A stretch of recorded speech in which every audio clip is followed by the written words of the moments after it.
yau wai yanzu ne wai 'yan ɗariƙa wani zindiki har yana kuka wai yanzu shehu ake zagi haka. Ka ji tsinanne, da an zagi sahabban annabi fiye da haka, la'ananne ya buɗe masallacin shi ya ba su goyon baya.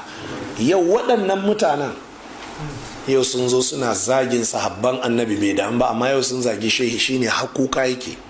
Wai yanzu shehi ake zagi haka a nan garin Zaria, muna nan da rai a nan Zaria. Ya fashe da kuka, ya manta shi ya maha da haka.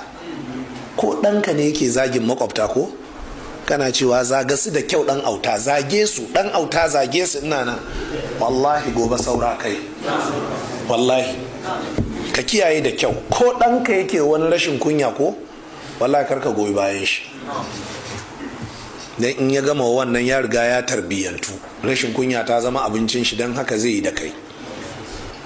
To ku kiyaye wannan jama'a.